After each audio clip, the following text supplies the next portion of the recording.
Daenerys Targaryen. She says she is the mother of dragons. But would you trust her with your kids?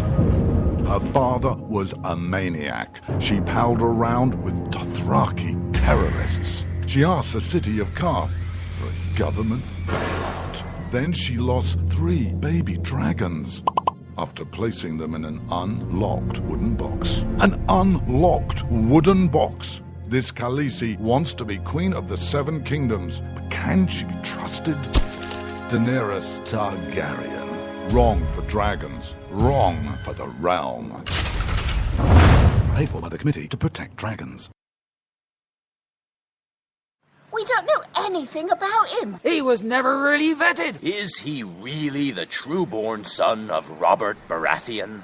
All over the 7 kingdoms, people are asking the same question. Who is the real King Joffrey? The people of Westeros are hurting. Winter is coming. Crop yields are falling, and the price of fuel is going up. The cost of peat moss is through the thatched roof. And this young and inexperienced king takes advice from a whoremongering imp and has launched an illegal war in the north. What is King Joffrey hiding? This is not our kind of family values. King Joffrey. What a bastard. What a bastard. Paid for by the young Baratheons for freedom.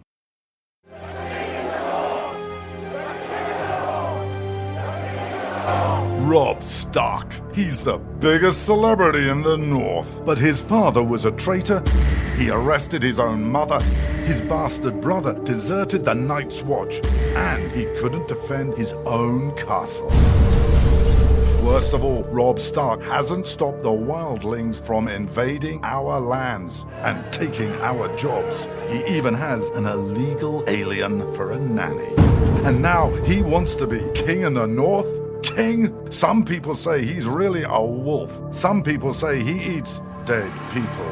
We can't wait until it's too late. Send a raven to Winterfell now and tell Robb Stark to go back home. Stop eating dead people and defend the damn wall. This ad paid for by Crossbows GPS.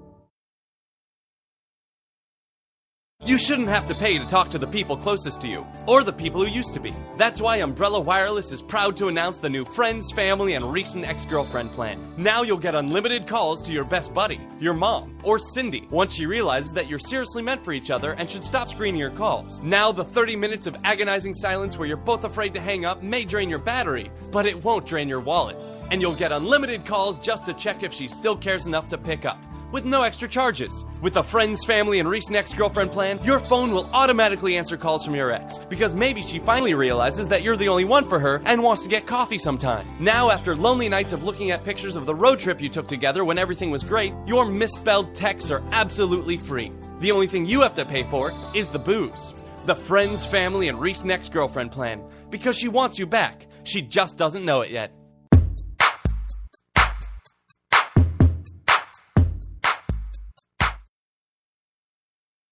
When you can't find anything to watch on cable, you get bored. When you get bored, you listen to radio cooking shows.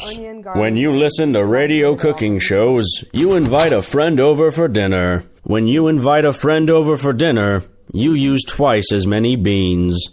When you use twice as many beans, you expel deadly farts that kill your friend's dog. When you kill your friend's dog, your friend becomes unstable. When your friend becomes unstable, you're sued for everything you're worth.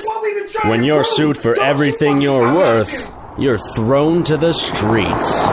When you're thrown to the streets, you devote your life to world domination. When you devote your life to world domination, you become an evil fascist overlord. When you become an evil fascist overlord, old friends plot their revenge. When old friends plot their revenge, you are shot in the back of the head. And when you're shot in the back of the head, you miss your jazzercise appointment. Don't miss your jazzercise appointment. Upgrade to Indirect TV. Go online or call 1-800-ERECT-TV.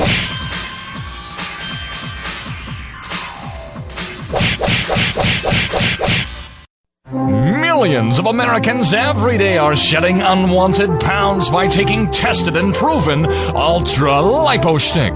Carbohydrates are bad. Our carbo-fighting antioxidant is good. Just listen to these satisfied customers. My name is Gail, and I lost like 20 pounds on Ultra Lipo Stick. My name is Jared, and I lost 46 pounds using Ultra Lipo Stick. My name is Zach, and I actually gained weight. This stuff sucks! Ultra Lipo Stick is safe and easy to inject. Just 3 doses 4 times a day discreetly underneath your fingernail. Listen to this. I used Ultra Lipo Stick and suffered from side effects like uncontrollable greasy discharge. Ultra Lipo Stick, it turned the armpits of all of my shirts orange. This stuff is crap. Try it today and see some real results. Ultra Lipo Stick. Not available in stores. Results may vary. Zinc Media. Feel the power of knowledge.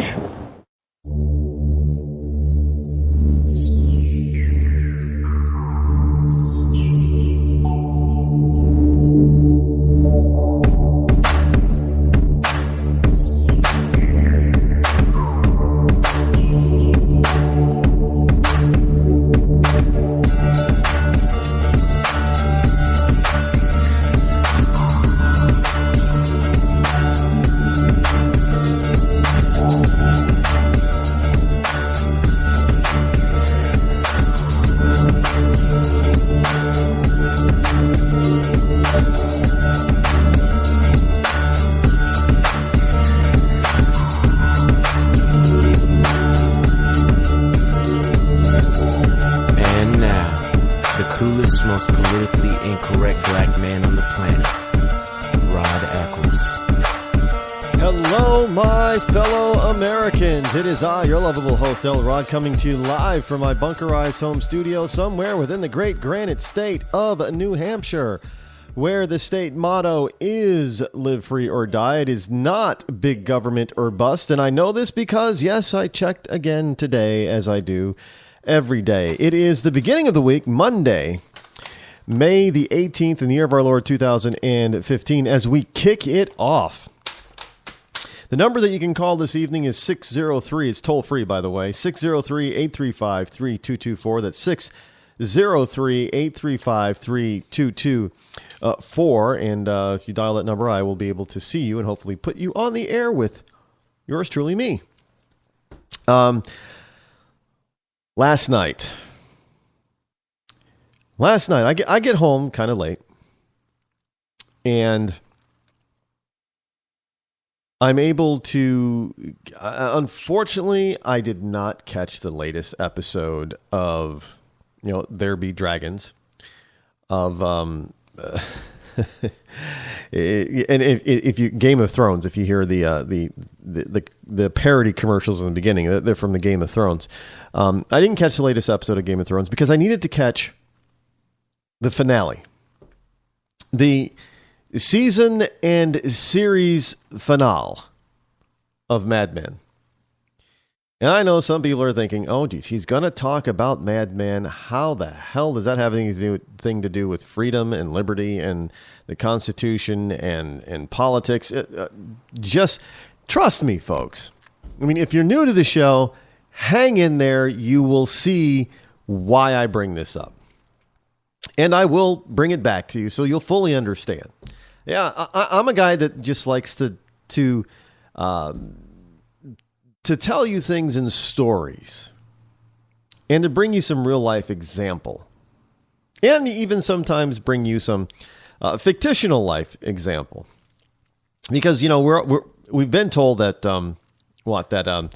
art often imitates life. Well, last night on Mad Men.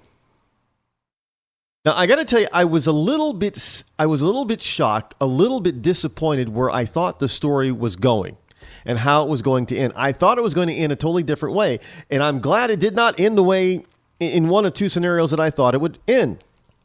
Now, let me just tell you something. This is a spoiler alert here.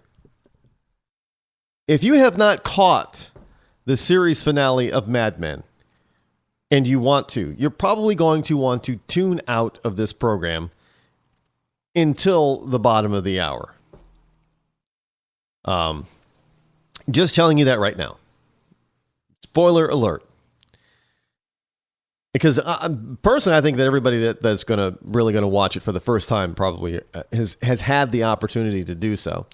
And if you haven't, turn off the computer. Well, turn off the program right now and go catch it. No, we won't wait for you here. We'll still be here when you get back. However, and that's the only time I'm going to tell you, because this is this program, Mad Men, better than most other period programs of late. And Mad Men takes place in the 1960s. Well, it ends. The finale ends up in like 1971-ish, 70, 71. But it's basically about the 60s. There were 7 seasons of the 60s. I think it started in like 62 or 63 or 64. But 60s. It's about the 60s. And I often look at the program and I think, yeah, we kind of look back at time periods and think that, it was kind of a romantic period. It was a lot going on. Men were still men. Women were still women. You could booze it up and have the 3-part martini lunch and just get your work done. Kind of like there was another romantic period, not the 50s, but the 40s, the war era. Yeah, from like 1940 to 45 people kind of think of that as being kind of romantic. Yeah, I know war being romantic, but the time period and how we view things and how movies and television programs have portrayed that era. Now, this particular era, Mad Men, they seem to be very accurate. Now, yes, the names of the true life characters that some of these the true life people that some of these characters emulate have been changed. But you have to understand that it's based on what actually was going on in the 60s. It's not something totally made up. It's actually based heavily on, they've got it spot on in more than just the costumes. More than now, by the way, if you look at the suits of the men of this, they're not very different from today. Just so you know, furniture and things like that. Obviously, women's clothing is a lot different today than it was back then. But men's suits are still pretty much the same. I mean, the cuts are slightly different, but it's pretty much the same. Back then the waist was higher, than they are today, even in suits. So, but other than that, it's pretty much the same the styling.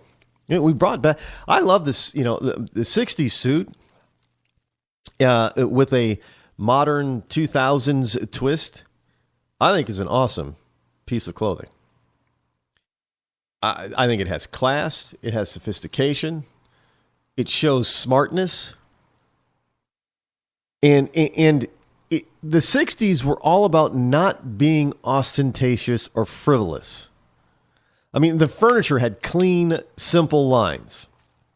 Cars, pretty much. The 60s began the clean, simple lines of cars, and they were well defined within their category. Your pony cars, simple lines, smaller, fast, nimble. Your big luxury cars, again, just boats on wheels, but simple lines. They were, of the day, they were beautiful family cars, Chevys and Fords and things like that. Again, simple, clean lines. Things were a lot more, we had more straight lines. 50s, you had a bunch of curves and humps and fins and all that kind of, a lot of ostentatious stuff on your cars. And your furniture was a little bit out there, was more rounded. And you get to the 60s, things streamline. Become clean, simple lines.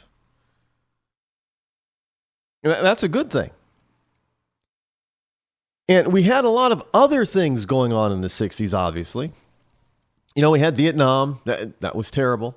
But we had the moon landing. That was wonderful.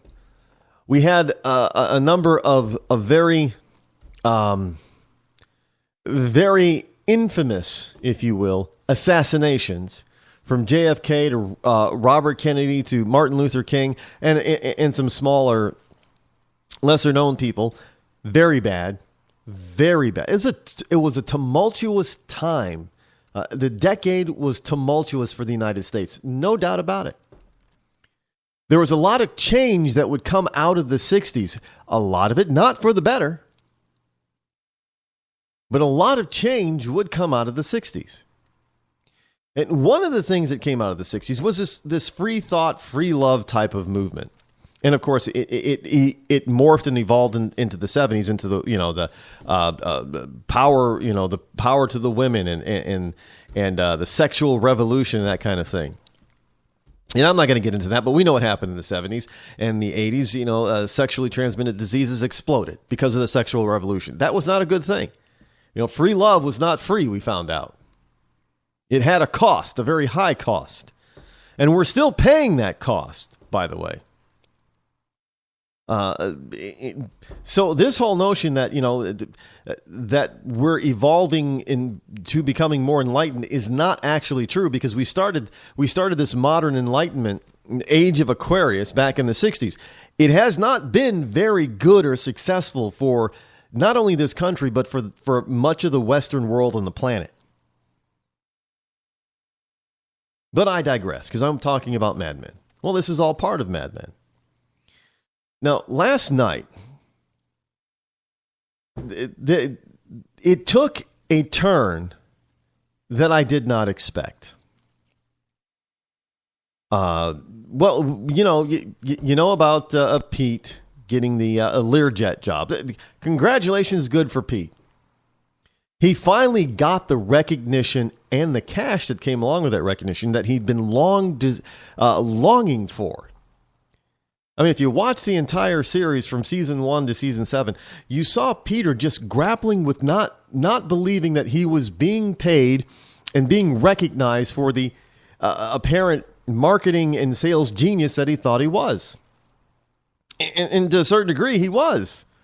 He was pretty damn good at his job. And for a while, he wasn't being recognized. And there were times when the most unlikely ally would sort of throw out a life jacket and a lifeline to Pete, and that was Don Draper. When they formed the partnership, the new ad company, and things were looking dire, and the partners had to pony up some money. Well, Pete didn't have that kind of money, and Don threw him a lifeline, and that forever changed their relationship. Pete saw something different in Don at that particular point. Sure, there was still contention later on between the two, but he saw something different. Their relationship became, for men of that era, a little bit closer. But Pete finally got what he was looking for. Now, we're left to believe that, as Pete gets on a Learjet back in 71, that he's finally made it and he lives happily ever after. I like to think that's true, and that him and his wife die together. And then we see Peggy Olson. Now, she too had been, we're coming out of an era where women were blazing the trail to be treated more equally. Her and Joan were kind of two peas in the pod, but very different. Very different. Joan was this buxom, beautiful, very well-dressed, very well-spoken, professional woman. Peggy was a little bit unkept, uncouth. She was a little bit naive. She, up until like halfway through the series, she was wearing more girly clothes. And then Joan told her, if you want people to take you serious, stop dressing like a little girl. We saw probably the person that grew the most, matured the most, was Peggy Olson. And she got to a point where she worked so hard to get people to recognize her ability, and people started to recognize her ability, and yet she did not understand it or recognize it or readily accept it. She was blind to it. I mean, she, in the closing moments, there's a gentleman that she worked with for years that you could see he pined for her, but she was oblivious to him, even though they worked together. And then when he just drops the bomb, you know, because Joan actually does something that nobody really thought she would do for Peggy. Because, you know, Joan was the person that would always constantly tell Peggy that, you know, you're being a little bratty, little 12-year-old biddy here. Peggy, grow up. She was constantly at Peggy. But then in the end, Joan is like, you know, Peggy, you got the talent. You got the drive. You got the smarts. I want to make you a partner in this new company I want to start. Me and you, 50-50. And for the first time, Peggy sees, wow, people are recognizing my talent and my ability. And then the bomb drops. And if you haven't seen, I'm not going to tell you who, when she's told that, I love you. I don't want you to leave McCann Erickson. And Peggy realizes, you know what? I've gone through, she goes through her life with this guy. And she realizes, you know what? I love you too. Because she didn't pay attention to what was in front of her all along. Don Draper gave her, she started out as a secretary.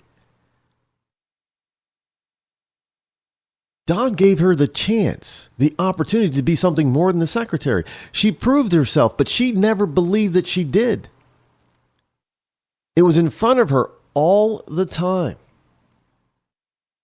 And it took two people in the last episode for her to realize that she had something all along that she had been wanting. She already had it. And she didn't know she had it. And of course, Roger, well, Roger's always Roger. Not going to change there.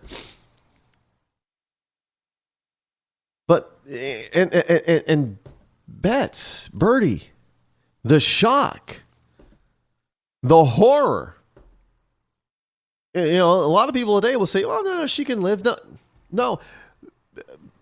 Betty was given a death sentence. Back in 1970-71, if you got cancer, it was over 90% fatal. It was a death sentence.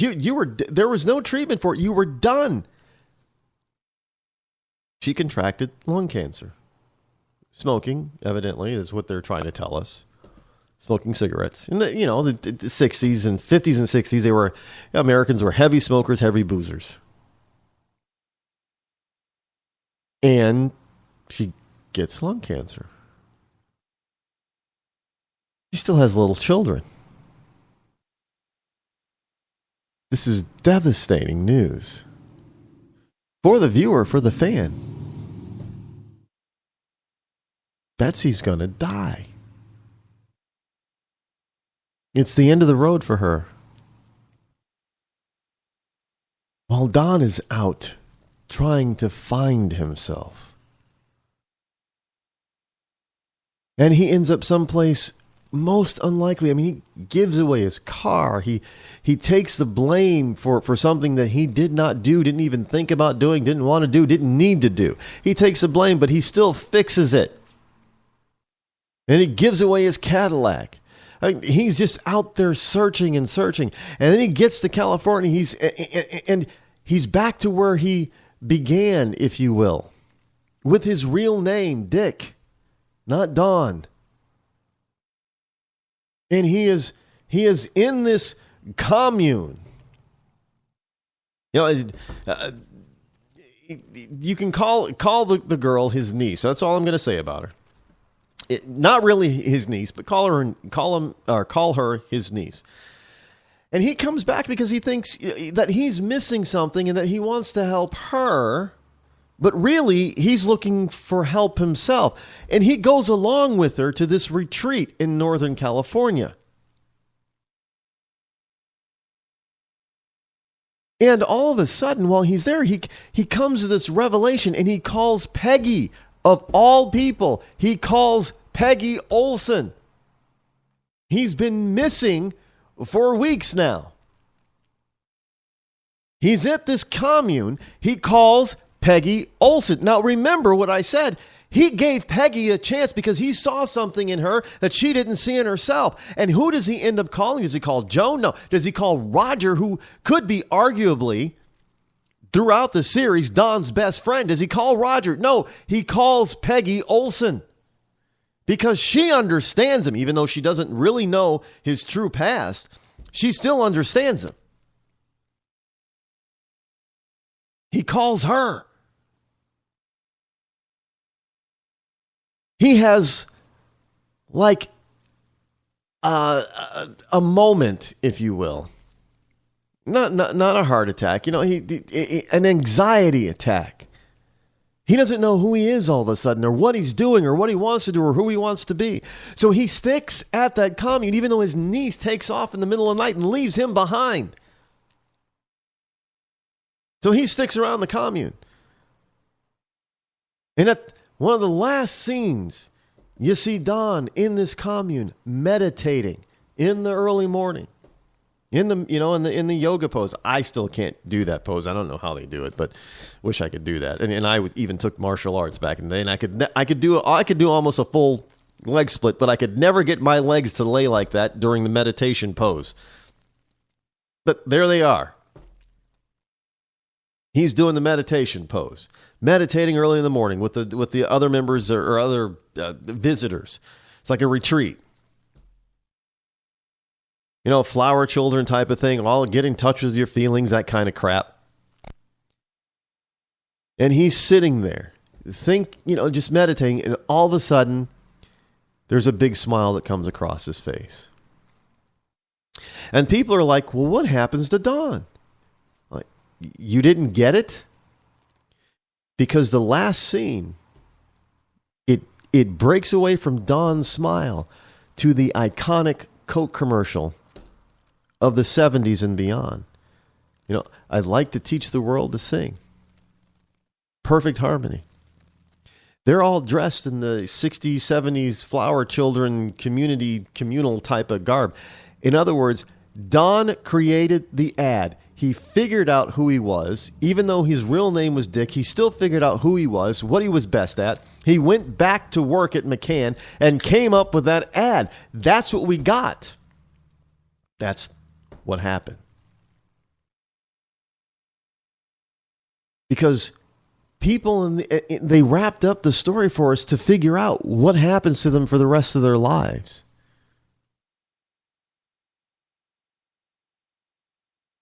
And yes, that's an important type of thing, simply because, you know, you got to know where you are before you can start jumping ahead to where you want to be. You got to know what's going on inside of you. You have got to be awake to the opportunities around you. You have got to fully understand that in this whole program, this series from beginning to end was all about people struggling to be their best and to get the best. They didn't depend on politicians. They didn't depend on government assistance. They did, look, women needed to stand up for their own rights, and yeah, they did it. They didn't need government to do that. They did it. They became powerful women. They became business moguls from the 60s and 70s. Yeah, we had a lot of other stuff that came out of that, but that was not so good. But some of the good stuff came out of that era. And it was all about independence. It was about you figuring out who you are, not what somebody else was telling you. Today we have a bunch of politicians telling everybody, what's best for them and who they are and all that kind of stuff. And not in Mad Men. They were telling you who you could be, and you had to figure out what was best about who you could be. Plain and simple. Hi, I'm George Foreman. Do you have an idea for a new product or invention? People ask me all the time, George, how do I get my idea in front of companies? How do I get a patent? What do I do next? I'll tell you like I'll tell them all. Call my friends at InventHelp. Call InventHelp today for free information. InventHelp can submit your invention to companies who are interested in receiving new ideas. Call InventHelp today. To get your free inventor's information, call 1-800-352-1609. That's 1-800-352-1609. If you want to work until you keel over, have less of everything in retirement, or give back more of your hard-earned money to the stock market again, then just ignore me. But if you'd like to protect the money you save, receive a steady, predictable retirement income, and enjoy financial security for as long as you live, then listen to this. You can download a free report that reveals the wealth-building secrets Wall Street and the banks don't want you to know. You'll learn how you can get guaranteed growth, safety, and real prosperity without risking your money in the Wall Street casino, and how to get the money you need when you need it, simply by asking for it. This is the best way to have a 100% secure retirement, and know your money will last as long as you do. To learn more about this method, and to get your free report, go to 52security.com. That's the number 52security.com. 52security.com. Go to 52security.com. Hurt or injured in a car accident? It can be hard to take the proper legal action after a car accident, but waiting can cost you more. The law requires car accident victims to assert claims promptly. You could lose out by simply waiting. Call 800-709-4667 right now to see what your claim could be worth when handled by a skilled attorney. With a lawyer fighting and speaking up for you, you could be entitled to a big cash award. Call 800-709-4667. That's 800-709-4667. Now it's fast and easy to connect with the legal help you need after your car accident. Call 800-709-4667. The call is free, but you need to act now before time runs out on your claim. You need a lawyer to fight for you, protect you, and get you the compensation you need and deserve. Time's wasting. Call 800-709-4667. That's 800-709-4667. Call now. I considered suicide so I wouldn't put my family through all the pain. Many of our warriors are returning home from the battlefield, only to face a new war as they struggle with devastating injuries. At Wounded Warrior Project, we understand. We're there to help. Even though you think you're broken, you're not. It's the physical and the emotional healing that Wounded Warrior Project provides. With a gift of just $19 a month, you can join Wounded Warrior Project. You'll help provide critically needed programs and services that rebuild lives. Beautiful. There you go, buddy. The ongoing needs of our wounded and their families will continue for many years to come. Now is the time to show your support. Call now or go online with your gift of just $19 a month and we'll send you this Wounded Warrior Project blanket. It made me feel that there's people out there that care about us. After this event, we can finally maybe start to heal as a family and move forward. We need your help. The families are hurting. For many of our wounded heroes, the greatest casualty is being forgotten. That's why your gift of just $19 a month is so important. Please, call or go online right now. You shouldn't have to pay to talk to the people closest to you, or the people who used to be. That's why Umbrella Wireless is proud to announce the new Friends, Family, and Recent Ex-Girlfriend plan. Now you'll get unlimited calls to your best buddy, your mom, or Cindy, once she realizes that you're seriously meant for each other and should stop screening your calls. Now the 30 minutes of agonizing silence where you're both afraid to hang up may drain your battery, but it won't drain your wallet.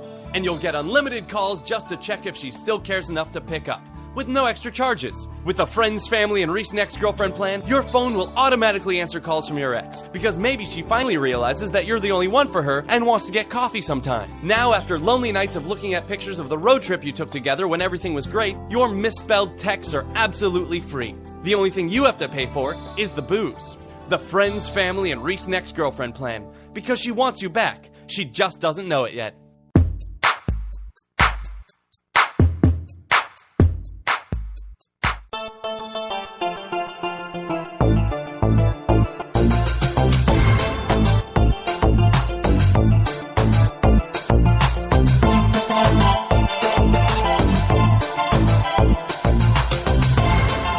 listening to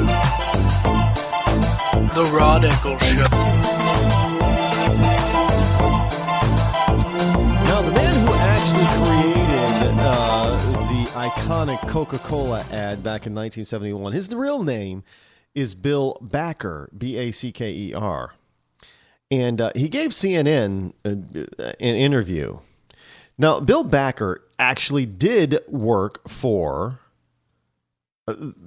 the company that has the same name in Mad Men, McCann Erickson, Madison Avenue. Now, for those of you who don't know, Mad Men stood for Madison Avenue Advertising Men. And it was men, because it was mostly a man's world back in the 50s and 60s, so they were called Mad Men. Because they were doing a lot of innovative things, especially in the 60s. Advertising was reaching its peak.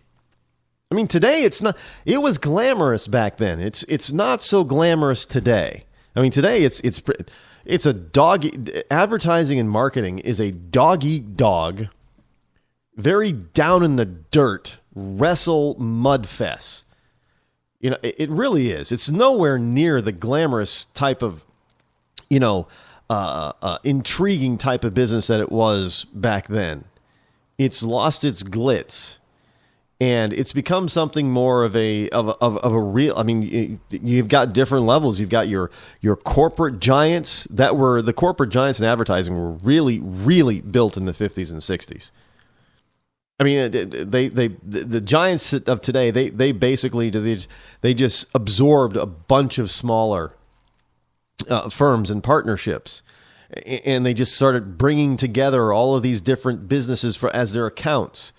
And they would fight. I mean, to get the business was vicious. Which is why I talk about Pete being so good, because he was able to win business that people really didn't think he was going to be able to get, and he was able to bring in bookable billing business from important clients of the day. Coca-Cola has always been a huge account. McCann Erickson had Coca-Cola. Bill Backer was a person who came up with this ad.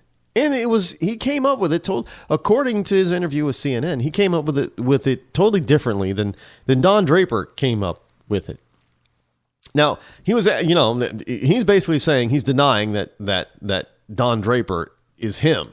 In fact, he stopped watching Mad Men. Bill Backer did stop watching Mad Men, according to him, after the second season, because he said he got bored with it. It turned into a soap opera. Now, I do not see it turning into a soap opera. I did not. What he said that he didn't like about it is that it seemed like the first season or two was really about the advertising game, and yeah, it was heavily about that. And then it started the characters began to be developed. So then it was more about the characters, not the ad agency. I thought that was a great transition. Remember 30-something back in the 80s? And I know some of you are thinking, geez, here he goes again with another TV. How does this have anything to do with politics? Hang with me, folks. I already made a comparison at the end of the last segment. Hang with me. In the 80s, we had 30-something. Now, 30-something became the show for baby boomers of the day. It evolved. A lot of people say it evolved into a wine fest. It was groundbreaking in the first season, and then as the characters developed and their backstories developed, and it turned more into a wine fest. I didn't get to do this when I was younger, or this, or you have to know I want to do this, and I'm not going to follow you here, and I don't know what to do. And to some extent, I watched it, and I can understand where some people see it as a wine, whining. Not the kind of wine you drink, but they whined, they moaned, they groaned, they complained a lot. in that program. They did. And, you can look back. But it was groundbreaking because it really, really reflected what that generation was going through. They thought that, they had so much going for them in the 60s and 70s, revolution, that they were going to have all of this success. And then they started to achieve some of that. They became the people that they despised in their youth. As middle-aged adults, they hit their 30s, they became the people that they despised in their youth. And then they began to complain about it. And understand, that is exactly what the baby boomers did. They became the people they despised. And then they complained and whined about it. And then they started, maybe if I didn't have to do all of this. And they went from, now follow me on this. They went from not, saying, do not trust anybody over 30, do not trust the government, to wanting big government. Understand? In the 80s, you had the baby boomer generation, the generation that fought to end the U.S. involvement in the Vietnam War.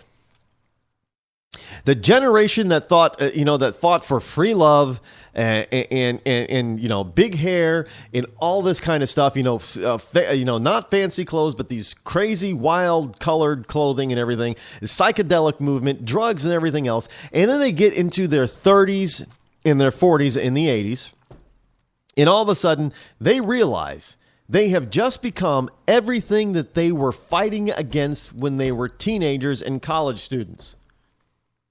And that's when all the whining began, because then they started thinking, well, it's not what I thought it was going to be, man. And then they started looking, well, maybe somebody else can do it for me then. So they go from a point of not trusting anybody over the age of 30 to being over 30 themselves, not trusting government, to wanting big government to take care of them. And then it grows from there. From wanting big government, even though they're having all this success, under Ronald Reagan, who is trying to shrink big government, he's trying to shrink it down and give them the opportunity, allow them to have the opportunity to expand their own horizons. And they do throughout the 80s. But yet they still complain and whine about it. And then we move into the 90s and we get Bill Clinton in office and they're talking about, we need government for this and government for that. And then we get this idea of Hillary and Billary care, the precursor to Obamacare. And all of a sudden everybody says, whoa, wait a minute. No, maybe that's just too big. We don't want that. But yet and still we keep electing the type of people who want to do that. Because they were out of the whiny 80s. They were whining and complaining because they became the people that they did not want to be. And then when they became the people that they did not want to be, they looked, instead of looking into themselves like Don Draper did that last episode to find out who they really were, they looked to the external and said, okay, maybe somebody else needs to help me with who I want to be or who I should be. And they looked to government. And then they wanted to grow government to take care of just about every aspect of everybody's life because, hey, they kept this whole notion that people are saying, well, I'm doing okay, but my neighbor isn't doing so well, is a bunch of BS. It's all about them. You have to understand, I'm sorry if you're a baby boomer, I'm not one, but if you're a baby boomer, I'm going to lay it on the line. You are probably one of the most selfish members of one of the most selfish generations we've ever seen until the millennials. Plain and simple. It's all about you, the baby boomer. And you thought that you could take away some of your responsibility so you could have that free love and free thought and free wheeling feeling that you had back in the 60s and early 70s. And you thought that you could unload all of that responsibility by having big government do it for you. That's how we got here, folks. Just go back and look. You can see the progression. You can see the progression of the Democrat Party getting farther and farther and farther to the left. Why? Because the baby boomers, who were the biggest voting bloc, were voting these people into office and re-electing them. They weren't looking to like Don Draper. They were looking more like 30-something. Don Draper was not a baby boomer. He realized that he had to find himself. And when he realized and accepted who he was, he came up with one of the most iconic advertising campaigns ever. People still sing that song today. It's the real thing. And then we get to the baby boomers. As they get older and older, and they're starting to hit retirement age, we're hearing more and more whining from them. Social Security isn't what we thought it was going to be. It's not paying for my retirement. Well, you've been told this since the 80s not to totally rely on Social Security. But what do? Instead of saying, that Social Security is becoming an unmanageable juggernaut that's going to bring this country down, you, the baby boomer, are talking about, well, we need to put people into office who are going to save Social Security. And we're told by the Democrats that the Republicans, all they want to do is kill it. They want to rob from the rich or rob from the poor and give to the rich, which is a bunch of BS. It is. Don't make me say it on the air. Simply because the baby boomers didn't have the guts to look within themselves to find out who they really were, instead of this fantasy of who they wanted to be. In other words, even though baby boomers became the people they did not want to be, they never really grew up. And so now their kids, millennials, many of them, are doing the same things that they did, and they're caught between a rock and a hard place. No, don't do drugs. Well, and the kids are turning it on. Well, you did. How can you tell me no when you did it? And you did a lot of it. And with a lot of parents, they're still doing it. So how is a parent who is still doing it going to tell Junior not to do it? But, kids may not be getting the greatest education in public schools, but they're not idiots. They can see. They can tell. They know what they know what it's like and what people look like and act like and smell like when they're high on pot or other drugs. They know. Parents think that they're hiding it. They're not hiding it at all. And so now these millennials are growing up, and they're going into college, and they're graduating from college, and what are they doing? They're coming out whining too. Well, there are no jobs for the degree that I want. I want this kind of job, and there's no jobs available. I can't, so I'm going to live with mom and dad. And now mom and dad is, the baby boomers, they're caught between a rock and a hard place. It's hard for them to say, well, no, you can't do this, when that is exactly what they fostered. Because they were too damn selfish to do something about it when they had the chance for themselves. And frankly, people who do not like the finale of Mad Men, this is what I'm finding out. They are lamenting the fact that Mad Men was a big, huge effing slap in America's face. We were a nation of doers. We got things done. When we got confused, we figured it out. We didn't rely on government. We individually figured it out. Because you have to understand, this nation is nothing more than a group of individuals. It's all about the individual, not about the group. The individual makes up the group. And if you have a nation of strong individuals, you're going to have a strong national group. If you've got a nation full of whiny, complaining, don't know who they are individuals, you're going to have a very weak nation. This is where we are. See, I told you I'd bring this back around, folks. This is where we are. We're in a position, the United States has never, even in the very throes of the beginning of forming this country, I don't think we have ever been as weak as we are now. We have lost our way. We've lost our vision. Well, how can you say we lost our vision? Because we elected a man who doesn't like the United States, who wants to fundamentally change it into something that we will not recognize. And yet we elected him, and then we re-elected him, and then we re-elected him. And you say, well, he's only been president for 2 terms. Well, how did he get there in the first place? Well, he had to be elected to the legislature in Illinois, and then he had to be elected to the Senate of the United States. So he had to be elected and re-elected, and re-elected and re-elected.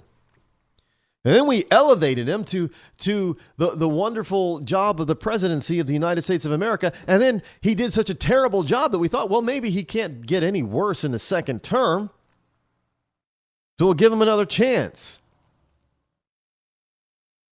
If this were proper, if this were the 70s or 80s, we would have turned him out. Carter didn't get a second chance. George H.W. Bush didn't get a second chance. Why all of a sudden are we giving people that we consider to be failures a second chance in politics? By any measure, by any stretch of the imagination, Obama's first term, by national standards, based on the Constitution, was an utter failure. Sure, he was very successful at getting his own policies implemented in the way and his transformation of the United States began. But other than that, he was an utter failure. And yet, we gave him another chance. We didn't give failures a second chance before now. See, well, we gave the Clintons a chance. Well, Bill Clinton wasn't an utter failure. I know we may not like, those of us who are conservatives may not like Bill Clinton, but he was not an utter failure. He was not on the level of Jimmy Carter. He just wasn't. Look, there's one thing you got to understand. I'm honest about this. I'm not a big Bill Clinton fan. But let's face it, he does not go down in history as one of the, top 5 worst presidents we've had, probably. He wasn't that bad, thankfully. But he set a precedence, though. He set a precedence that if he can get people uncomfortable enough, then the country will swing the other way. And then if the country swings the other way, they're going to get somebody that eventually doesn't do something because of the lamestream media keeps pounding and pounding and pounding. That, the American people, the baby boomers, begin to see, well, he's not really doing anything for me. He's not taking this burden off of me, my own responsibility. He's not doing it. And so, boom. We swing to somebody who says, we're going to fundamentally change this country. We're going to take care of everybody. And then you selfish, self-absorbed baby boomers who raised selfish, self-absorbed millennials decided to elect Barack Obama. And then you decide, well, everybody deserves a second chance. You gave him a second chance to double down on what he already tried to do his first term. You didn't look inside yourselves. Americans did not look inside themselves in 2012. They didn't. You can kind of understand them having, a hissy fit and a tantrum and that kind of thing because, what our nation, the population base became, and go with Barack Obama. One term. Look, they did it for Jimmy Carter. But then when the crap hit the fan, every major generation previous to the baby boomers looked within themselves, made the right choices and the right corrections. Baby boomers, on the other hand, they continued their whining ways from the 80s and decided, well, we want somebody else to take care of us. And they reelected him. Now, I'm admonishing you. You gotta look inside like Don Draper, because there is no external answer. There isn't one. Draper was a hugely flawed character. His moral compass was bent like you would not believe because of his own upbringing and his own ambition. But then when the crap hit the fan and he's like, I don't know who I am, what I want, what I'm doing, where am I going? And he's reflecting, midlife crisis, if you will. He did the right thing, did an introspective, looked to inside him, even went someplace that he thought he never would find himself at this stupid retreat and commune. And boom, while he's sitting there meditating, one morning, it all becomes clear who he is. Through all the boozing, all the womanizing, all the lying, all the cheating, the backstabbing, all the blind ambition that he had, he saw clearly who he was, and he created one of the most iconic advertising campaigns ever. Because he looked inside. Anybody who has ever created anything great since that time period, still to this day, has done it from looking within, not going to some exterior force. Steve Jobs, he didn't look to government or some exterior force to build Apple. He looked inside. What do I have? What can I bring out of me to create the most iconic company, one of the most valuable companies ever created? How can I be that person to create that? It was Steve Jobs who said, it's got to come from me. Yeah, a lot of people looked at him and said, well, Steve Jobs was an ass. Maybe.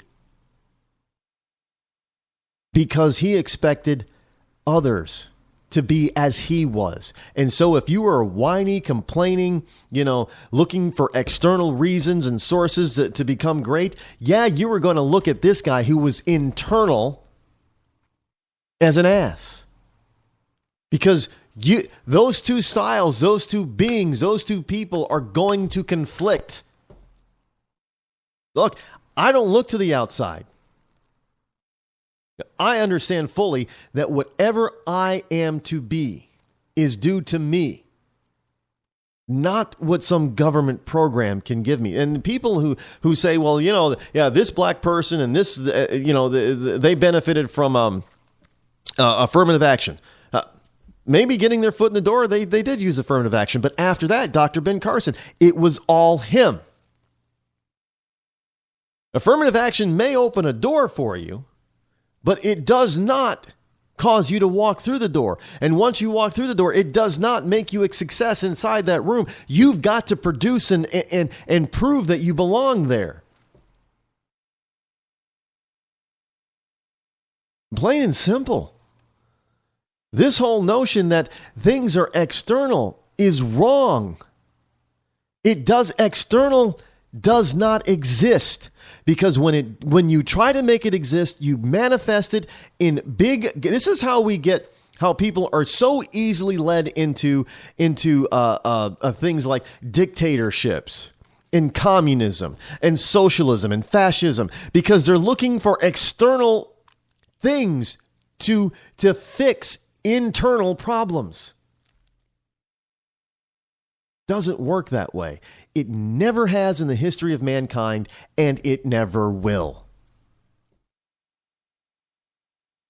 Mad Men was simply a reflection of all of that. And it came to a head in the season finale, and it was boom. People realizing that they were responsible for the choices they made in their life. And sometimes those choices led to cancer, led to death. And when those choices came about, they also needed to be able to recognize when they became a success, when they were trying for something specific, like Peggy. Folks, it's all about you, not about the government. So when you stop thinking government, that's when we'll be great again. Daenerys Targaryen. She says she is the mother of dragons. But would you trust her with your kids? Her father was a maniac. She palled around with Dothraki terrorists. She asked the city of Karth for a government bailout. Then she lost 3 baby dragons after placing them in an unlocked wooden box. An unlocked wooden box. This Khaleesi wants to be queen of the 7 kingdoms, but can she be trusted? Daenerys Targaryen. Wrong for dragons. Wrong for the realm. Paid for by the Committee to Protect Dragons. We don't know anything about him. He was never really vetted. Is he really the true-born son of Robert Baratheon? All over the 7 kingdoms, people are asking the same question. Who is the real King Joffrey? The people of Westeros are hurting. Winter is coming. Crop yields are falling, and the price of fuel is going up. The cost of peat moss is through the thatched roof. And this young and inexperienced king takes advice from a whoremongering imp and has launched an illegal war in the north. What is King Joffrey hiding? This is not our kind of family values. King Joffrey. What a bastard. What a bastard. Paid for by the young Baratheons for freedom.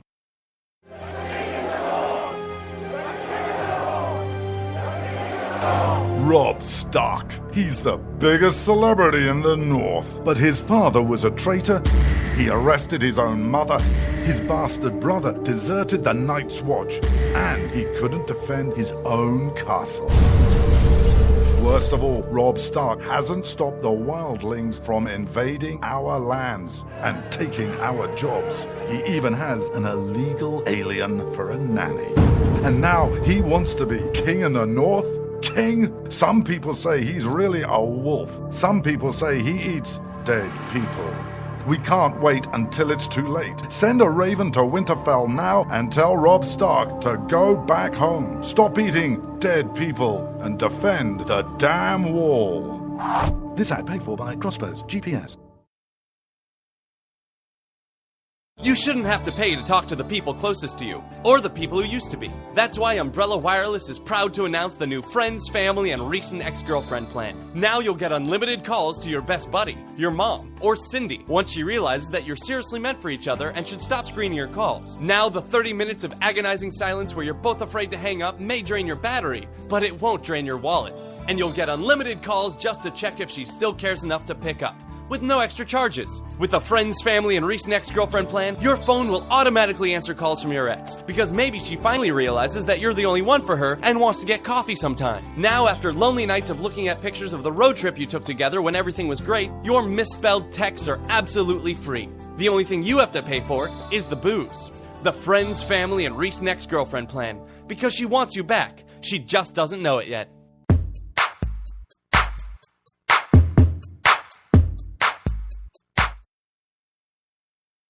When you can't find anything to watch on cable, you get bored.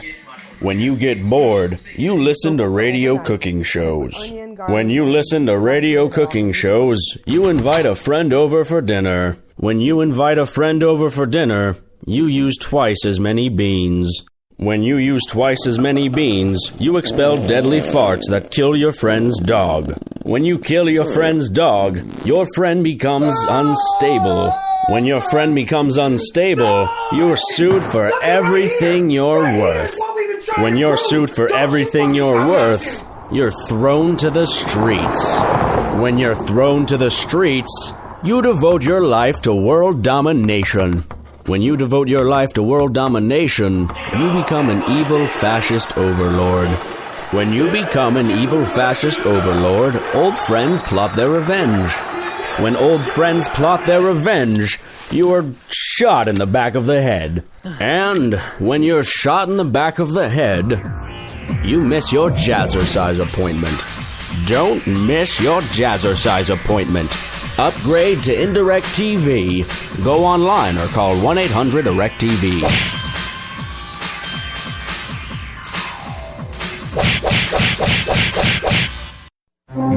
Millions of Americans every day are shedding unwanted pounds by taking tested and proven Ultra Lipo Stick. Carbohydrates are bad, bad. Our carbo-fighting antioxidant is good, good. Just listen to these satisfied customers. My name is Gail, and I lost like 20 pounds on Ultra Lipo Stick. My name is Jared, and I lost 46 pounds using Ultra Lipo Stick. My name is Zach, and I actually gained weight. This stuff sucks! Ultra Lipo Stick is safe and easy to inject. Just 3 doses 4 times a day discreetly underneath your fingernail. Listen to this. I used Ultra Lipo Stick and suffered from side effects like uncontrollable greasy discharge. Ultra Lipo Stick, it turned the armpits of all of my shirts orange. This stuff is crap. Try it today and see some real results. Ultra Lipo Stick. Not available in stores. Results may vary. Zinc Media. Feel the power of knowledge.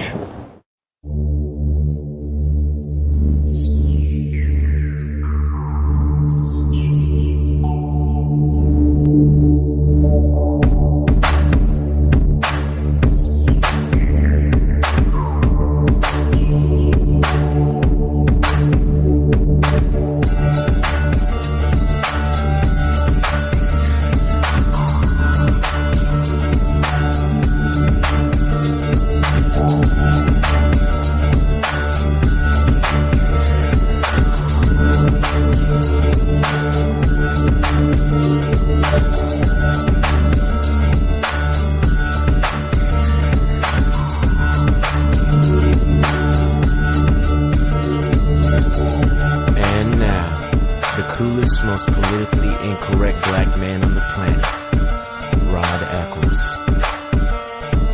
You know, the retreat that Don Draper was at in the show Mad Men actually does exist in real life. As much, you know, just like all the commercial accounts, that advertising accounts that they had on the show, they were real as well. But this is Big Sur, California. In the final scenes of Mad Men, they were located at an Esalen, or Esalen, E-S-A-L-E-N, institute-like retreat along the California coast. Now, Esalen, or Esalen, actually opened in the early 1960s on 120 acres along the Big Sur coastline.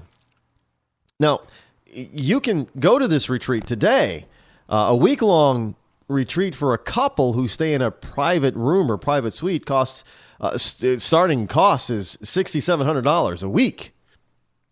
Now, a bunk bed in a shared room costs you about $1,400 a week. It's not cheap. But excuse me, Salem is a non-profit, tax-exempt organization whose former teachers include Joan Baez, Susan Sontag, and Deepak Chopra. So you know what type of retreat this is. You know, so now you know what Don was going through, what he was trying to attempt to do. And you know what the vast majority of Americans today do not do. Yeah, I know that they were kind of touchy-feely, about, how do you feel? And how does it make you feel? And the person would say, well, they'd say how they felt. And then the leader of the group would say, well, how does that make you feel thinking that or saying that? I'm thinking at it. I'm going to pull out my hair. What? What kind of nonsensical BS is that? But there's a point to it, believe it or not. And yes, some of you are going to fall on your face when I say this. I'm going to agree with them. I'm going to not.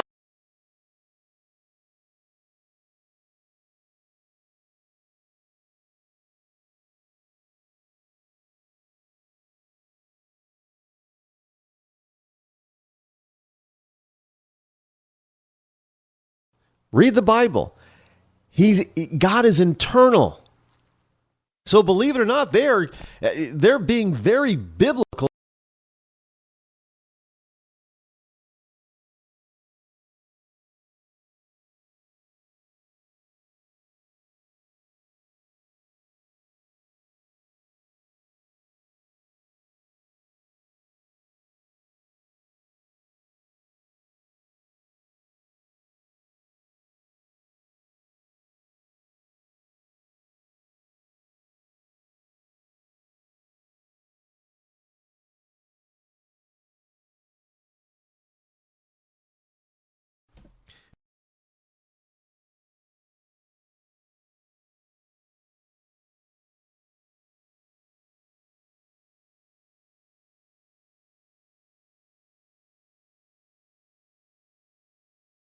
to what ails each of us and this nation.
To look for answers and solutions.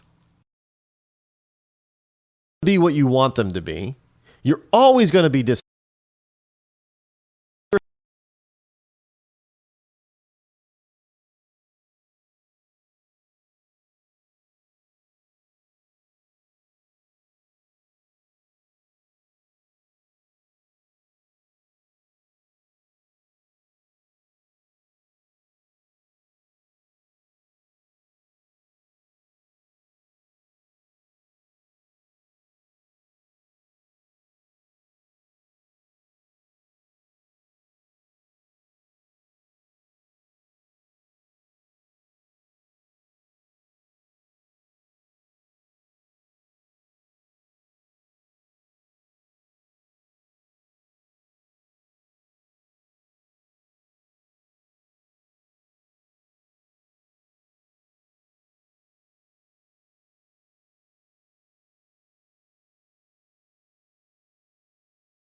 somebody else who's even more external. It'll fix the problem. No.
That's a bad opportunist when they're taking advantage of you to elevate themselves. A good opportunist, a good opportunist does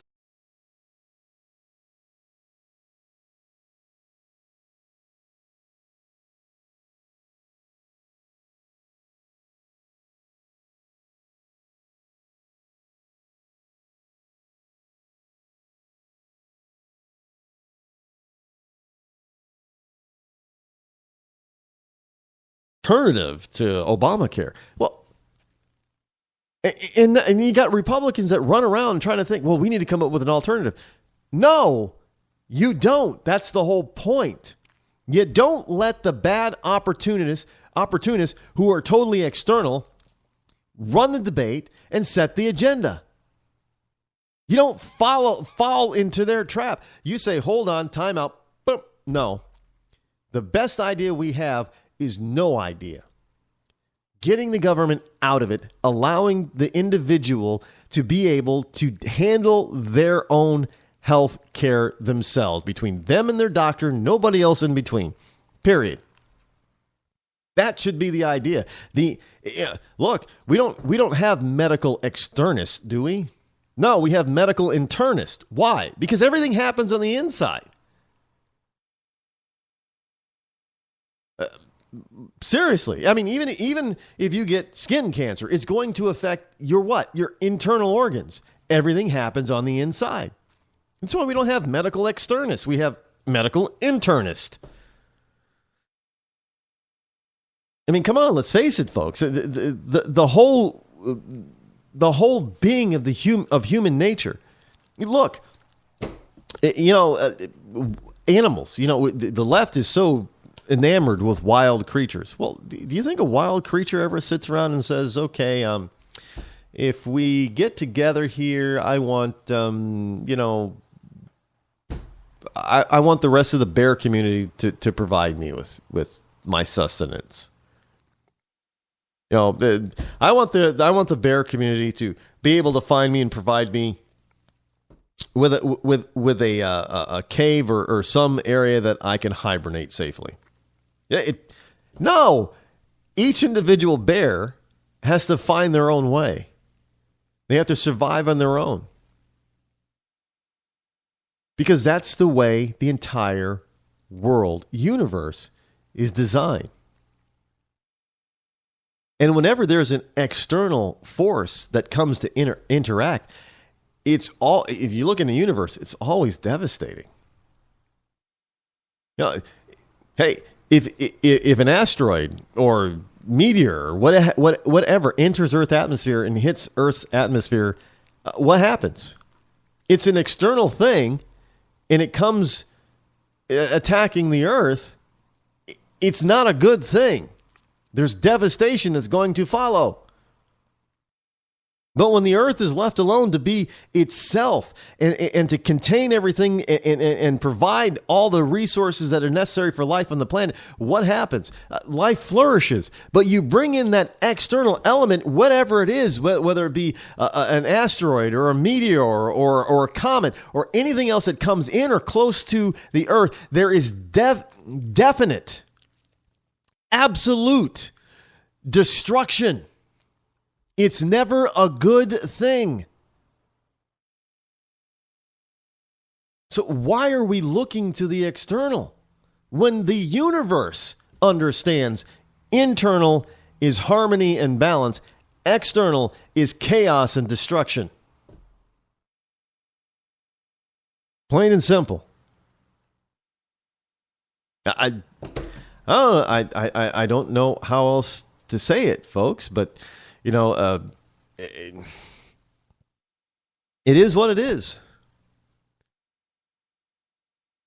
It is what it is. And speaking of internal versus external, we gotta, folks.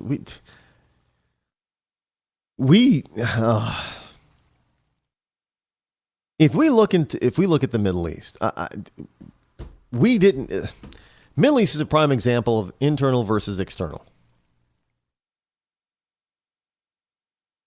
We were the external force that disrupted Iraq. We went into Iraq. We're the external force, and we devastated them internally. And then, without rebuilding them internally strong, this president left them, unable to really keep their internal systems in place. And now we have a near total defeat of Iraq. The next president of the United States has got to go into Iraq. I'm sorry. We have got to go in, be the external force again, in order to fix the mess that we created by leaving before we strengthen their internal force. Because there's right now, Ramadi has fallen to ISIS. In fact, it was a terrible disaster and defeat for the Iraqi forces. Total collapse of the elite Iraqi units are routed in Ramadi offensive by ISIS, and that puts ISIS 60 miles outside of Baghdad. Do you realize what this means? It means that even Syria has not yet fallen to ISIS, but Iraq, the country that, we're the ones that were supposed to have created this new modern Iraq, is about to fall. They're about to fall. And this is due to the fact that we have a man-child as president who doesn't know how or doesn't want to stand up to these radical extremists.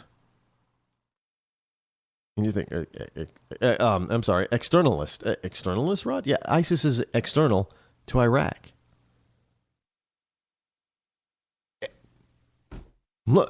All wars are that way, too. You've got this external army or government that wants to take over a particular country. So they go into the country. And what happens after that? After destruction and devastation and death. The 3 Ds. Destruction, devastation, and death.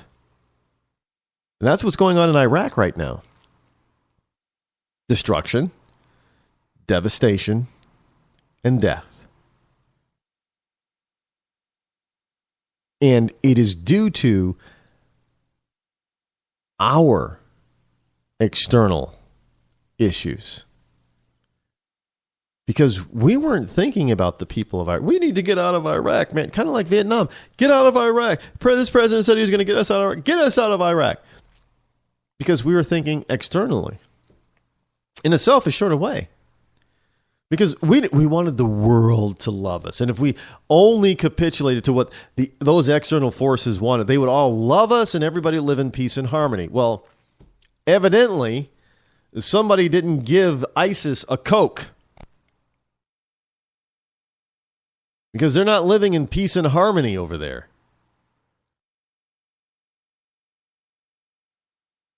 I mean, look. No, well, here's a story from Hot Air. When ISIS began its attack on Ramadi last week, the Iraqi government threw in its elite units hoping to stem the tide of the radical Sunni advance and the overall targeting of Baghdad. Instead of pushing ISIS back, what transpired was a repeat of the fight from Mosul in other former Iraqi strongholds. A disorganized rout of Iraqi forces.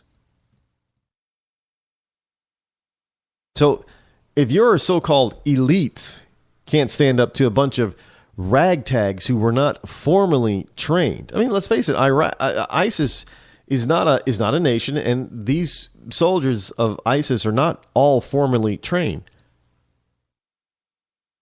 And it doesn't mean that an informal force can't beat a formally trained force. Look, it's how this country got started. George Washington and the Revolutionary Army, most of them were not formally trained soldiers, but and they lost most of their battles. But when it came right down to it, they put a hurting on the formally trained British Army and Navy and won the war. Sure, there was a little bit of help from France, especially when it really counted. But you know what? Everything else in between was all about those men in the Revolutionary Army. It was about George Washington. There's a program on AMC called Turn. Now, I haven't watched a single episode of it yet. And maybe it'll be my new Mad Men. Now that Mad Men is over, I'm going to have to try to binge watch. If it catches my attention, I'll binge watch Turn. Now, I don't know how accurate it is, historically speaking. But the premise I see the previews. George Washington's in trouble. George Washington is this. It's never any good. And from what I know of American history, a lot of, George Washington was very good at retreating. And mostly because he had a bunch of ragtag men that were ill-equipped and ill-prepared to really handle, face-to-face, the formerly trained British Army. At the particular time, the most powerful military on the planet. It seemed like wherever the British went, they would win. So sometimes it behooved Mr. Washington to fully understand when it was time to retreat and fight another day. But he didn't look to the external and complain and whine. He's like, oh my God, what am I going to do? I don't have all these guys. Somebody's going to come in and help. No. Sure, there were times that they sent emissaries and tried to enlist France to help them because, after all, France and England and Britain at the time were enemies, sworn enemies. So, the enemy of my enemy is my friend type of thing. And hey, let's face it, it's a good thing that France did that because, we ended up returning the favor twice for them in history. Although I think they've forgotten it. Yeah, France owes us one, actually. We saved them in World War I, and we saved them again in World War II. So we paid them back for the Revolutionary War help that they were reluctant to give us in the Revolutionary War. We paid them back in World War I by, giving them back their country and their freedom. And then we got one up. If you're going to keep score, we're one up on them for World War II.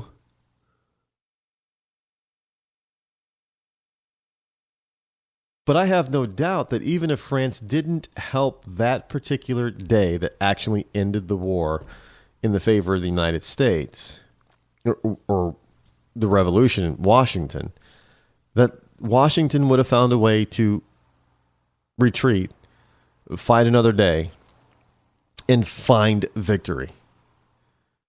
Because it was all coming from within. It was all coming from their own personal beliefs. Every single one of those men. Even if they were not formally trained in the army, it was all coming from within. They were saying, we've got to find a way within us to do this. They were not depending on France. And we could see in many different programs and historical documents and things like that they were not depending on France. Yes, they were thankful and they could use France's help. France helped at the most opportune times, but they were trying to make it without France's help. This was all internal. Do you understand? This was not external stuff.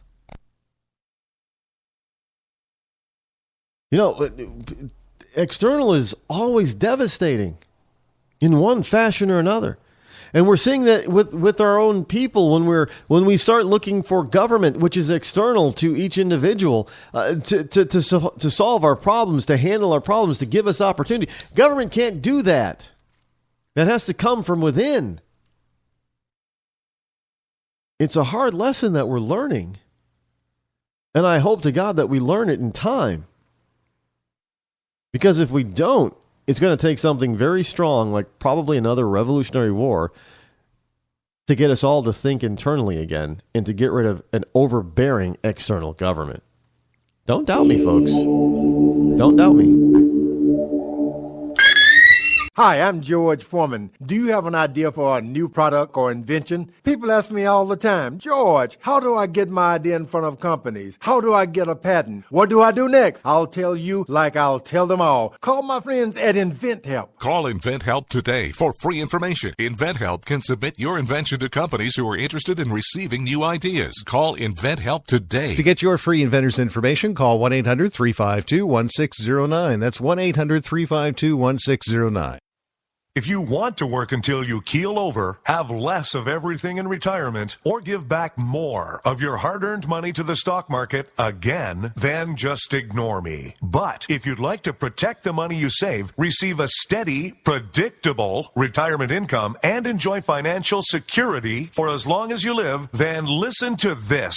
You can download a free report that reveals the wealth-building secrets Wall Street and the banks don't want you to know. You'll learn how you can get guaranteed growth, safety, and real prosperity without risking your money in the Wall Street casino, and how to get the money you need when you need it, simply by asking for it. This is the best way to have a 100% secure retirement and know your money will last as long as you do. To learn more about this method and to get your free report, go to 52security.com. That's the number 52security.com. 52security.com. Go to 52security.com.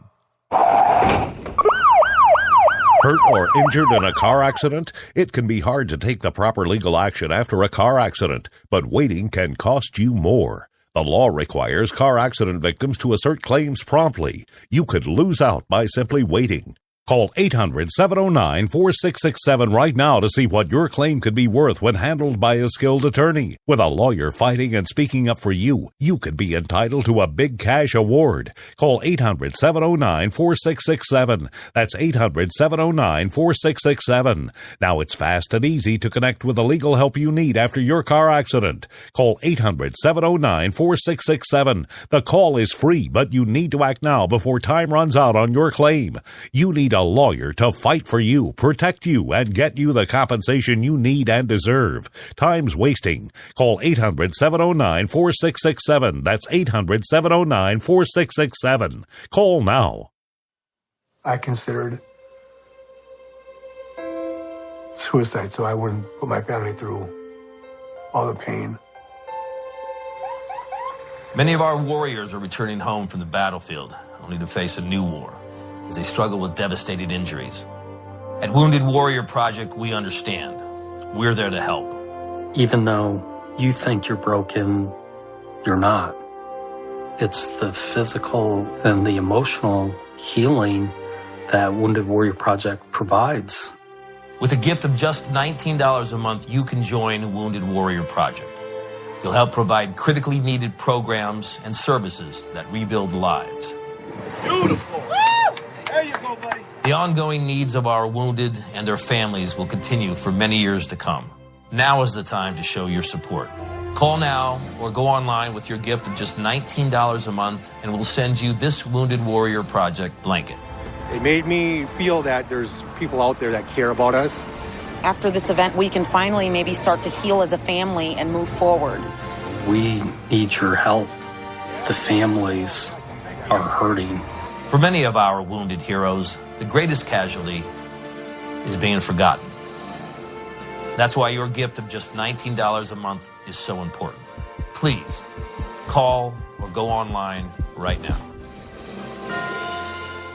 You shouldn't have to pay to talk to the people closest to you, or the people who used to be. That's why Umbrella Wireless is proud to announce the new Friends, Family, and Recent Ex-Girlfriend plan. Now you'll get unlimited calls to your best buddy, your mom, or Cindy, once she realizes that you're seriously meant for each other and should stop screening your calls. Now the 30 minutes of agonizing silence where you're both afraid to hang up may drain your battery, but it won't drain your wallet. And you'll get unlimited calls just to check if she still cares enough to pick up, with no extra charges. With the Friends, Family, and Recent Ex-Girlfriend plan, your phone will automatically answer calls from your ex, because maybe she finally realizes that you're the only one for her and wants to get coffee sometime. Now, after lonely nights of looking at pictures of the road trip you took together when everything was great, your misspelled texts are absolutely free. The only thing you have to pay for is the booze. The Friends, Family, and Recent Ex-Girlfriend plan, because she wants you back. She just doesn't know it yet.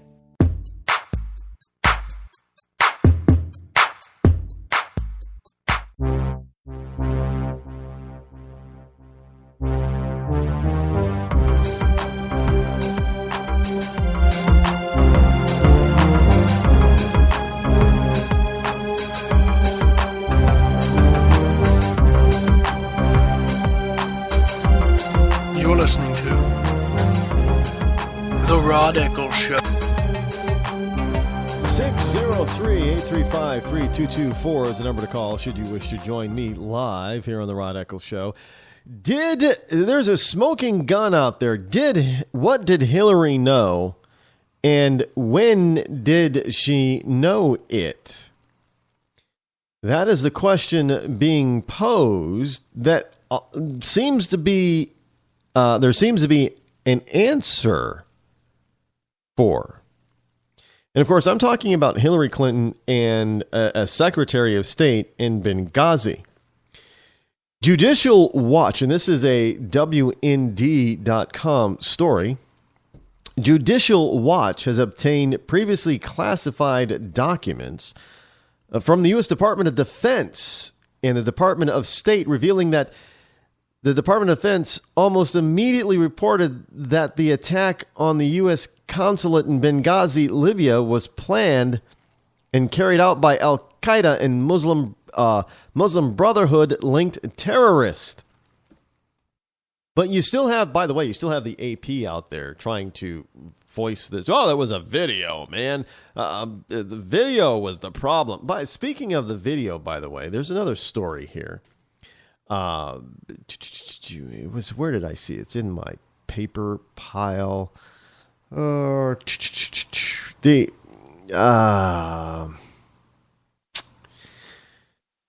we go.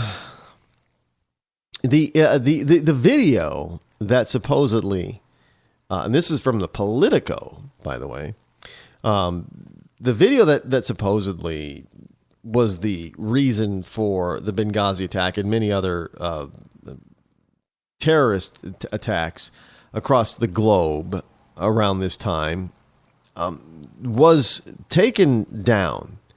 But an appeals court lifts a takedown order on so-called anti-Muslim video.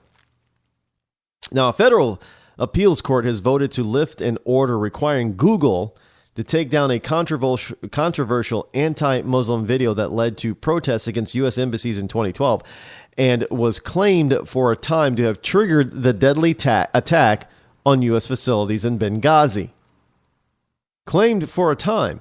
But we go back to the original story here on WND, and according to Judicial Watch, and they're obtaining previously classified documents from the Department of Defense. The DoD almost immediately reported that the attack on the U.S. consulate in Benghazi was planned and carried out by Al-Qaeda and Muslim Brotherhood-linked terrorists. And it wasn't due to, just a random response to a video, which at that time, nobody really had seen. I think it had less than 100 views. So in order for people to get enraged, you got to have all these people. I can't remember. I think it was less than even 10. It wasn't many views. It was 10 or 40? 4 seems to come to mind. So either it was 4 or 40. In any case, that's not enough to get people to start marching in the streets and rioting and killing American citizens. Sorry, it's other people are going to have to see it. And people over there did not see it. Because, YouTube has one of those, they have the ability to tell who's watching it from where. They got to know stuff about who's watching what so they can target ads to them. Because that's how, YouTube pays for itself, as well as, all these people are making money on YouTube. It's a lot of it's to do with advertisers. So a federal court ordered the government to hand over more than 100 pages of previously secret documents that showed then Secretary of State Hillary Clinton and other senior Obama officials were given reports within hours of the September 11, 2012 attack. In those memos, the DoD described details of a plan 10 days in advance to kill as many Americans as possible. Now, for those of you in Rush Limbaugh's Riolinda, DoD is the three-letter acronym for Department of Defense. You notice how many three-letter agencies we have? Just saying out loud. We got a Homeland. Well, we call it Homeland Security, right? But it's still like a three-letter acronym. They had everything to do with terrorists from brigades of the captive Omar Abdul Rahman, the so-called Blind Sheikh. I know some people pronounce it Sheikh, but it's actually pronounced Sheikh. Now, on the video, a 3-judge Ninth Circuit panel held last year that the actress Cindy Garcia should prevail in her demand for an injunction against Google because she had a strong claim to copyright protection in her brief performance. However, the larger Ninth Circuit panel reached the opposite conclusions. Although we do not take lightly threats to life or the emotional turmoil Garcia has endured, her harms are untethered from and incompatible with copyright and copyright's function as the engine of expression. So wrote Judge Margaret McKeon. Wrote an opinion for a total of 9 judges on the panel. Privacy laws, not copyright, may offer remedies tailored to Garcia's personal and reputational harms. On that point, we offer no substantive view. Ultimately, Garcia would like to have her connection to the film forgotten and stripped from YouTube. Unfortunately for Garcia, such a right to be forgotten, although recently affirmed by the Court of Justice for the European Union, is not recognized in the United States. Ninth Circuit comes up with this. Saying, look, you participated in this thing, whether you got tricked, whether you think you got tricked or not, you participated. You could probably get, you got compensated for it in whatever fashion you agreed to be compensated, and you're stuck with it. And your small part does not give you the right to have the entire thing stripped and removed from the control of those who produced it. Plain and simple. Again, she's looking for, Miss Garcia is looking for an external solution to her own internal turmoil, her own stupidity. Look, she thought that this video was going to help her career. Plain and simple. There's only one. She wanted to be famous. And she thought this was going to, help her achieve that goal. Look, if you make a bad decision or a bad choice, own up to it and move on.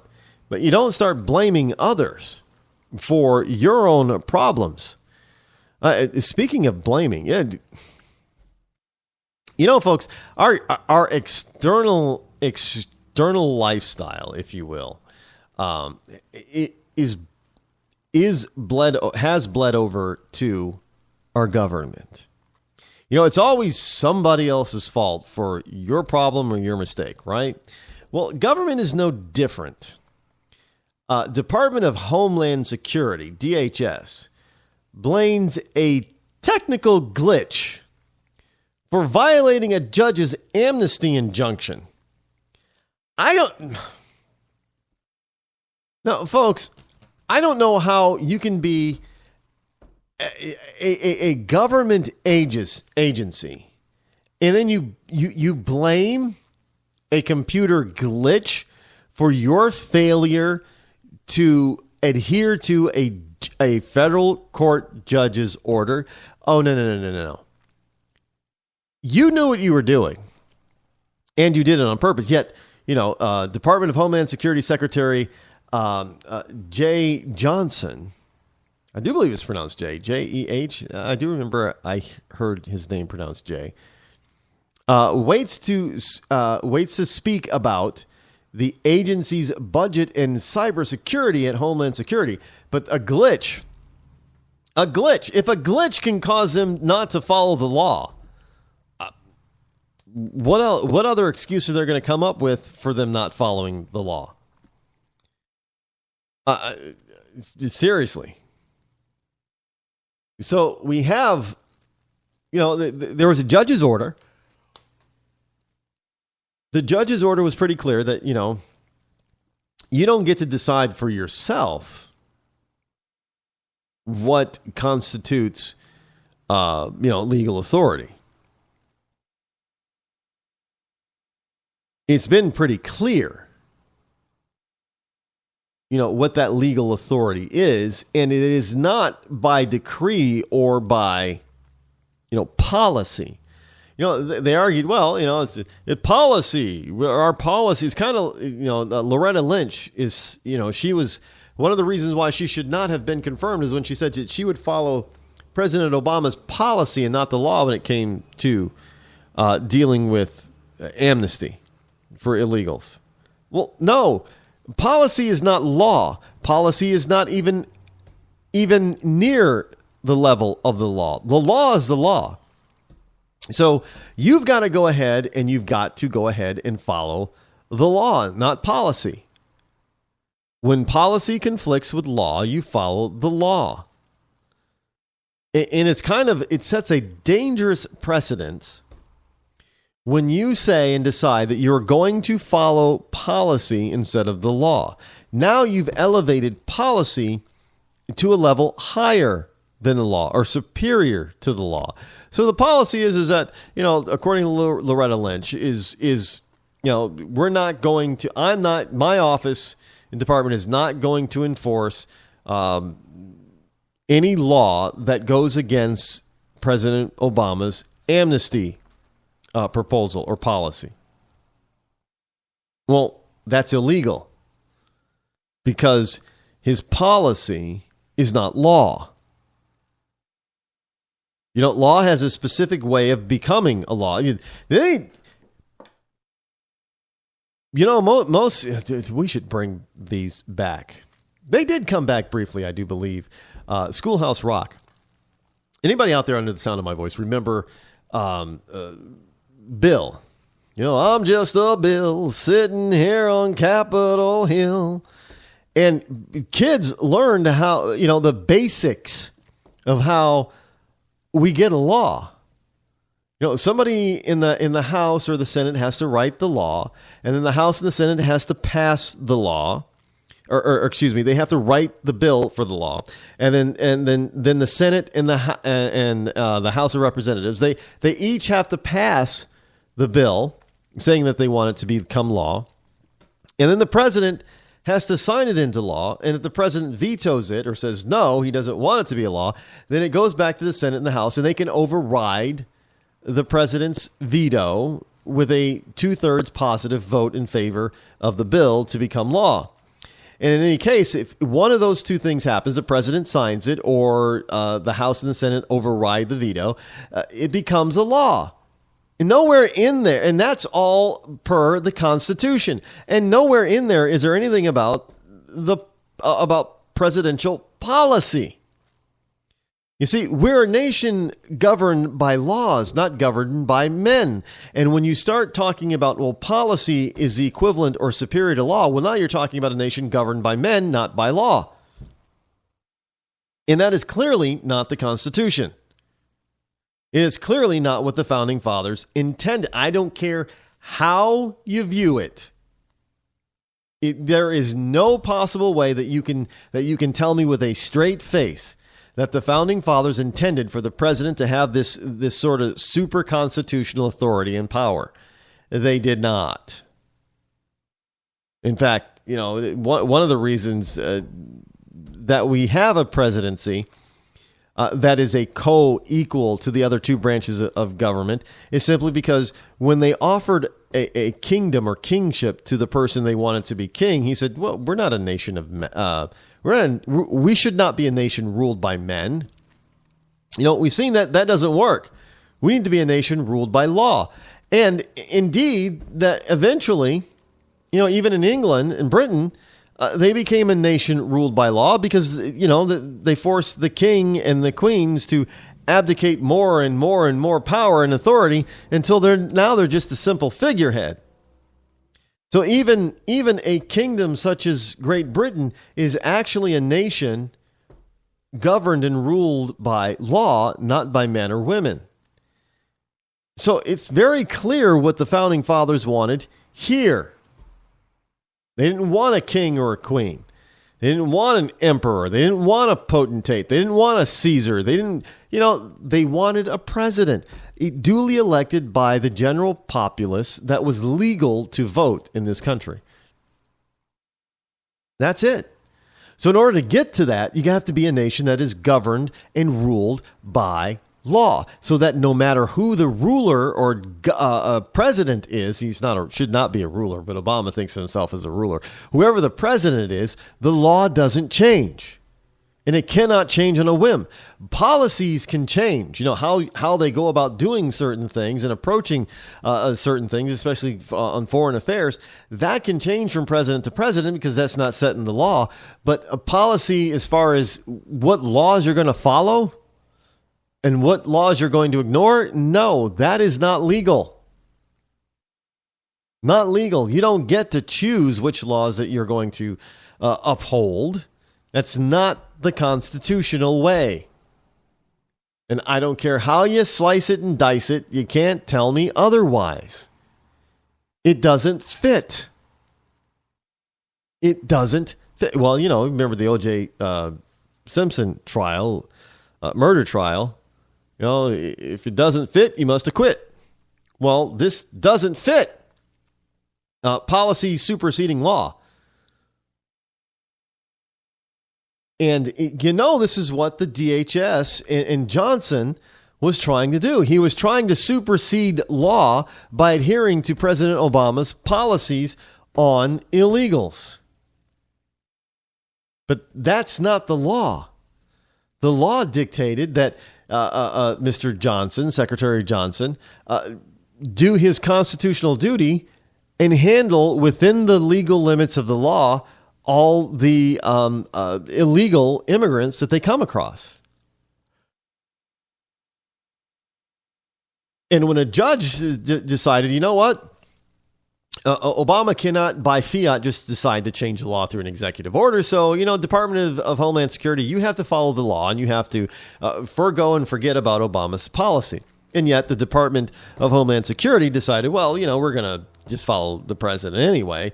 And then when they get caught, they're going to say, oh, my word, there was a glitch in the program, the computer program, that we didn't recognize at first that kept us from doing our job that we're supposed to do legally. And, we were just going by things. Now, I'm sorry, you have a federal judge that tells you that you can't do it, and yet you still do it anyway, and then you're going to blame a computer glitch for the reason why you still do it, when you shouldn't have done it in the first place. I mean, they're looking for an excuse because they got caught. And the funny thing is that this administration, people in this administration get caught all the time. But unfortunately, none of it seems to be sticking to Obama. I don't know, we got people, patriot after patriot and supposed patriot after supposed patriot. A bunch of people from all different walks of life, socio-economic walks of life, and even ethnic backgrounds, walk of life, have been calling for the impeachment, ouster, and removal of this president as president. So this isn't about a singular event. This is not a singularity event. This has happened before with Obama. Obama always trying to, outsmart, outthink, whatever. All the people that are trying to keep him in check. Well, let's face it, he's not that smart. But, you can say what you want, but Obama really isn't all that smart. And the point is that this man needs to be put in check. And we don't have those in power on the Republican side who are in the leadership who seem to be willing to do that. And this is a glaring example what do you do with the Department of Homeland Security secretary when he says, well, it was just a glitch that we weren't keeping the judge's orders? Well, you know what you're doing. You know that, in order to not follow the judge's order, you have to be following Obama's policy. And you know that the judge said, no, you can't do that. So, whether you have it in your computer or not, you got to know that you're doing something that you're not supposed to be doing. So I'm sorry if, but the American people seem to buy, well, I don't know if they actually buy it. The lamestream media seems to think that we should buy this kind of malarkey, this kind of BS.